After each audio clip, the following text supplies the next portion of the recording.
Suicide যেরকম করে সে একটা সমাজকে কিন্তু সুইসাইড করে ফেলবে। এই মাদক যাতে কোনো রকম আমাদের নগরকান্দা উপজেলায় না আসে, আমাদের সকলের এই চেষ্টা থাকা লাগে।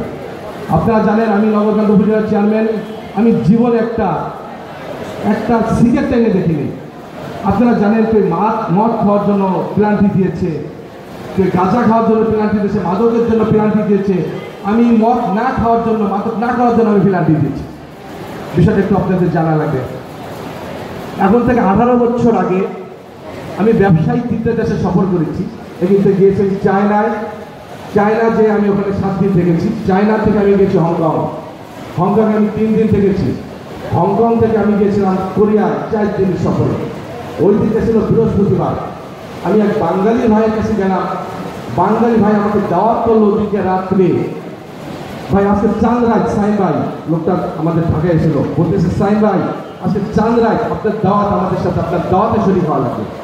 আমি তো মনে করলাম ভাই বাংলাদেশে আসলাম, হয়তো বা আজকে কোনো সবাই রাতের দিন, নাইলে ওই 27 দিন কোনো মুসলিম কোনো একটা বিশেষ দিন আছে, এই জন্য চাঁদ রাত পরে।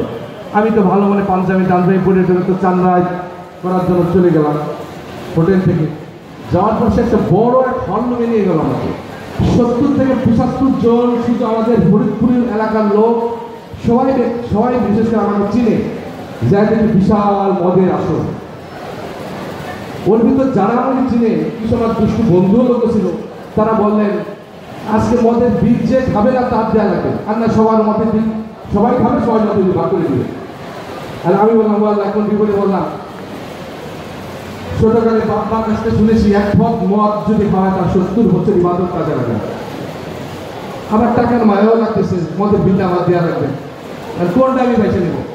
সবাই যখন ধরলো মদের বিল দেওয়া লাগবে না, 4 মধ্যে একটু খাইলে আপনার খাওয়া লাগবে।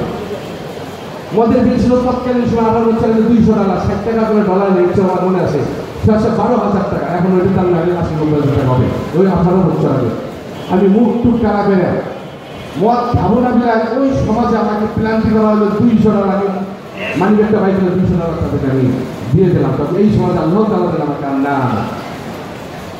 ভাইরা আমার এই জন্যই বলতেছি ভাই, মদ না খাওয়ার জন্য যত প্ল্যান্টি দিয়েছি, আপনারা যদি একত্রে থাকি নগরকান্দা উপজেলাকে মাদক মুক্ত করবো ইনশাআল্লাহ। নগরকান্দা মাদক হয়েছে আমাদের শত্রু, মাদক হয়েছে নগরকান্দা সমাজের শত্রু, মাদক হচ্ছে বাংলাদেশের 16 কোটির শত্রু। এই শত্রুকে আমরা কোনো রকমই প্রশ্রয় দিতে পারি না। আমি পুলিশ প্রশাসক যারা আছেন, আইন রক্ষাকারী বাহিনী যারা আছেন, তাদেরকে অনুরোধ করবো, আগেও আমি আইন শৃঙ্খলা মিটিংয়ে আমি নগরকান্দা ফরিদপুর আমি বলেছি, মাদক যে সেবন করেন, যে ব্যবসার সাথে জড়িত থাকেন না কেন, যে যতবারই নেতা হোক না কেন, যে যতবারই বাহাদুর হোক না কেন, মাদক যদি আইন শৃঙ্খলা বাহিনী যদি তাদেরকে অ্যারেস্ট করা হয়, আমাদের মতো কোনো নেতা যদি তাদেরকে তদবির না করা হয়।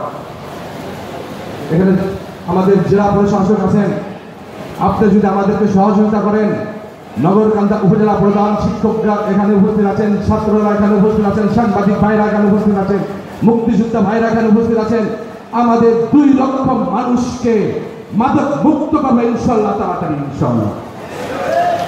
ভাইরা আমার আছেন এখানে, প্রধান অতিথি বক্তব্য দিবেন। আমি বক্তব্য দীর্ঘস্থায়ী করবো না, শুধু আপনাদেরকে সবাইকে অনুরোধ করব, যে যেই দল করেন ভাই সমস্যা নাই, যার যেই ধর্ম আছে তাতেও কোনো সমস্যা নাই, মাদক মুক্ত করার জন্য আমাদের 2 লক্ষ মানুষকে একত্রে হওয়া লাগবে।